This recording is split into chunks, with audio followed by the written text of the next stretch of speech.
ശ്രീ മധുപാൽ, ഇപ്പോൾ ശ്രുതി ശരണ്യം എന്ന state film award നേടിയിട്ടുള്ള സംവിധായക പറഞ്ഞിരിക്കുന്ന ഒരു കാര്യമാണ്, ഈ KSFDC ആണ് ഞങ്ങൾക്ക് പണം നൽകുന്നത്, പണം ചെലവഴിക്കുന്നതും അവർ തന്നെയാണ്, ഞങ്ങളുടെ കയ്യിൽ നിന്നും അത് കൂടാതെ ചെലവാകുന്നു എന്നൊരവസ്ഥ അവർ പറയുന്നു. മാത്രമല്ല, സർക്കാർ നിർമ്മാണത്തിലുണ്ടായ ആദ്യ സിനിമ പുറത്തിറങ്ങിയിട്ടിപ്പോൾ വർഷം 2 കഴിഞ്ഞിരിക്കുന്നു. സാമാന്യം പ്രേക്ഷക ശ്രദ്ധ നേടിയ ചിത്രമായിരുന്നു. എന്നിട്ടും നാളിന്നേ വരെ മലയാളത്തിലെ ഒരു പ്രൊഡ്യൂസർ പോലും കയ്യിൽ എന്തെങ്കിലും സബ്ജക്റ്റ് ഉണ്ടോ എന്ന് ചോദിച്ചിട്ടില്ല. പല നടീനടന്മാരുടെയും പ്രൊഡ്യൂസർമാരുടെയും വാതുകൾ മുട്ടിയിട്ടുണ്ട്. മിക്കവരും കഥകൾ കേൾക്കാൻ പോയിട്ട് അയക്കുന്ന മെസ്സേജുകൾക്ക് മറുപടി നൽകാൻ പോലും സന്നദ്ധരായിട്ടില്ല. അപ്പോൾ ഇതാണ് ഇവിടുത്തെ ഒരു സാഹചര്യം. ഈ സാഹചര്യത്തിലാണ് സർക്കാർ ഇങ്ങനൊരു പദ്ധതിയുമായിട്ട് വരുന്നത്. അത് ഈ ശ്രുതിയെ പോലുള്ള എത്ര പേരെ സഹായിക്കുന്ന ഒരു പദ്ധതിയാണ്. അപ്പോൾ എങ്ങനെയൊക്കെ വളർന്നു വരുന്ന അല്ലെങ്കിൽ മറ്റൊരു തരത്തിലും ഒരു സഹായം കിട്ടാത്തവർക്ക് സിനിമയുമായി മുന്നോട്ട് പോകാൻ കഴിയുന്ന ഒരു സഹായം സർക്കാർ ചെയ്യുമ്പോൾ അതിന് തടയിടുന്ന ഈ പ്രതികരണം, അത് ഏത് രൂപത്തിലാണ് അങ്ങ് കാണുന്നത്? ഇത് ജാതീയത മാത്രമല്ല.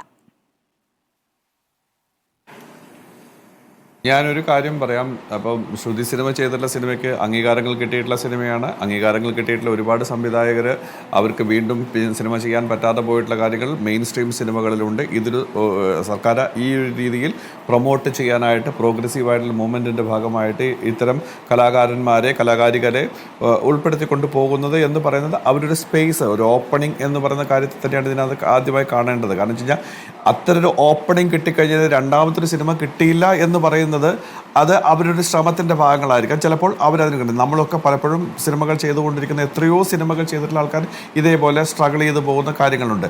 എല്ലാ ആഴ്ചയും പുതിയതായിട്ട് അവർക്ക് ഈ പറയുന്ന ആൾക്കാർക്ക് എല്ലാവർക്കും സിനിമ കിട്ടണമെന്നില്ല.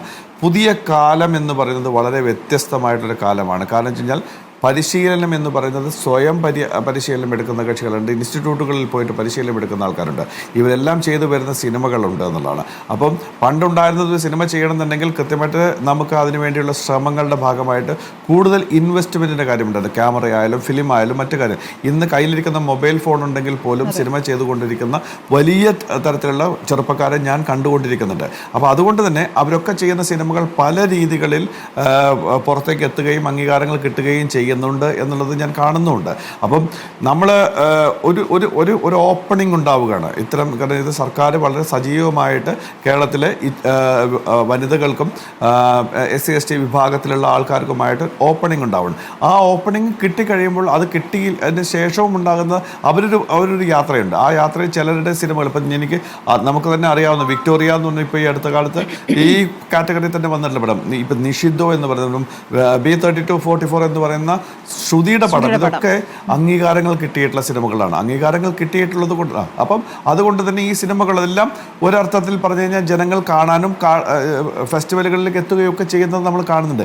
സിനിമ കാണണമെന്ന് ആഗ്രഹിക്കുന്നവൻ തീർച്ചയായിട്ടും ഇത്തരം സിനിമകൾ കണ്ടുപോകുന്നുണ്ട് എന്നുള്ളത് മനസ്സിലാക്കാനുള്ളൊരു സാമാന്യ ബോധം എനിക്കുണ്ട്. കാരണം വെച്ച് കഴിഞ്ഞാൽ ഞാൻ കാണുന്നുണ്ട്. നമ്മൾ അന്വേഷിച്ച് പിടിച്ച് പോയിട്ട് സിനിമകൾ കാണുന്ന ഒരു വ്യക്തി തന്നെയാണ്. അത് ഞാൻ തുടക്കത്തിലെ പറഞ്ഞൊരു പ്രേക്ഷകൻ കൂടി ഉണ്ട് എന്നുള്ളതാണ്. അപ്പം ആ പ്രേക്ഷകനെയും കൂടി തൃപ്തിപ്പെടുത്തിക്കൊണ്ടാണ് നമ്മൾ മുന്നോട്ട് പോകുന്നത്. അപ്പം ഇത്തരം സിനിമകൾ ചെയ്യുന്നത് ഏതെങ്കിലും ജാതിയുടെയോ അല്ലെങ്കിൽ വർഗത്തിൻ്റെയോ ഒന്നും ആയിട്ടല്ല. സിനിമ ചെയ്യാൻ താല്പര്യമുള്ള ഈ പറയുന്നൊരു പ്രോസസ്സ് ഉണ്ടെന്നുള്ള ആ പ്രോസസ്സിലൂടെ കടന്നു പോയിട്ട് തന്നെയാണ് ഇവരെത്തുന്നത്. മാത്രമല്ല ഈ KSFDC നേരിട്ട് ഇവരുടെ കയ്യിലേക്ക് ഇപ്പം പറഞ്ഞു കേട്ടു, നേരത്തെ കംപ്ലീറ്റ് ആയിട്ട് ഈ സംവിധായകരുടെ കയ്യിലേക്ക് പൈസ കൊടുത്തുകൊണ്ട് അങ്ങനെയൊന്നും അല്ല ചെയ്യുന്നത്. അതിനൊരു കൃത്യമായ ഒരു സ്ട്രക്ചർ ഉണ്ടെന്നുള്ളതാണ്. ഇതിനൊരു ട്രെയിനിങ്ങിൻ്റെ ഒരു മെൻറ്റർഷിപ്പിൻ്റെ കാര്യങ്ങളുണ്ട്. ഇതെല്ലാം ചേർത്ത് നിർത്തിക്കൊണ്ട് തന്നെയാണ് ഫൈനലി സിനിമ ഉണ്ടാവുന്നത്. ഈ സിനിമ അംഗീകരിക്കപ്പെടുന്നത് ഇപ്പോൾ ചിലപ്പോൾ പറയില്ല, നമ്മൾ നേരത്തെ പലപ്പോഴും പറയാറുള്ളത് കാര്യങ്ങളാണ്. ചില സിനിമകൾക്ക് കൃത്യമായിട്ടുള്ള ആക്സസിബിലിറ്റിയോ അല്ലെങ്കിൽ കൃത്യമായിട്ടൊരു സ്പേസ് ഉണ്ടാകാതെ പോവുകയൊക്കെ ചെയ്യുന്നുണ്ട്. അത് ഇപ്പം ഞാൻ പറഞ്ഞത് ഇവരുടെ OTT പ്ലാറ്റ്ഫോമുകളിലോ C-Space പോലെ പ്ലാറ്റ്ഫോം ഉണ്ടായപ്പോൾ അതൊട്ടും ഗുണകരമാകുന്നൊരവസ്ഥയിലേക്ക് എത്തിയിട്ടില്ല എന്നുള്ളത് കേരളത്തിലെ ഇന്ത്യയിലെ ഈ മലയാള സിനിമ കാണാൻ വേണ്ടി ആഗ്രഹിക്കുന്ന മുഴുവൻ കക്ഷികളുടെയും ഈ C-Space അത്ര സജീവമായിട്ടൊന്നും നിൽക്കുന്നില്ല എന്നുള്ളത് നമ്മളുണ്ട്. ഈ C-Spaceലാണ് ഈ സിനിമകൾ പലതും ഉണ്ടായിട്ടുള്ളത്. അത് അത്ര സജീവമായിട്ട് നിൽക്കുന്നില്ല എന്നുള്ളതും നമ്മൾ കാണുകയും കേൾക്കുകയും ചെയ്യുന്നുണ്ട്. അപ്പം ഒരു പ്രോസസ്സ് നടക്കുമ്പോൾ ചിലപ്പോൾ സ്വാഭാവികമായിട്ടും ചിലപ്പോൾ ചില അവസ്ഥകൾ വരാറുണ്ട്. അതിനെ എല്ലാ അർത്ഥത്തിലും മാറ്റിക്കൊണ്ടിടാം.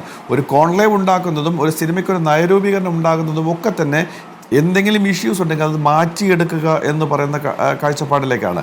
ഞാനൊരു കാര്യം കൂടെ പറഞ്ഞിട്ട് ഇന്ന് ഈ പറയുന്ന കാര്യങ്ങളിൽ ഒരു മനുഷ്യനൊരു നിലപാട് എടുക്കുമ്പോൾ ആ നിലപാട് എടുക്കണമെങ്കിൽ കൃത്യമായിട്ട് ഭൂതകാലം കൂടി തിരിച്ചറിഞ്ഞുകൊണ്ട് വേണം എന്നുള്ളതിനാണ്. കഴിഞ്ഞ കുറേ കാലങ്ങളായിട്ട് എങ്ങനെയൊക്കെയാണ് സിനിമകൾ കടന്നു പോയിട്ടുള്ളത്, ഇപ്പോഴെങ്ങനെയാണ് സിനിമ കടന്നു പോകുന്നത്, പുതിയ ജനറേഷൻ എത്രമാത്രം സീരിയസ് ആയിട്ടാണ് സിനിമയെ കാണുന്നത് എന്നുള്ളത് കണ്ടുകൊണ്ടിരിക്കുന്ന ഒരു വ്യക്തി എന്ന നിലയിൽ പറയുന്നു, നമുക്ക് നിലപാടുകളുണ്ട്, ആ നിലപാടുകൾ സജീവമായിരിക്കണം, അത് പുരോഗമനപരമായിരിക്കണം എന്ന് മാത്രമേ ഞാൻ പറയുന്നുള്ളൂ.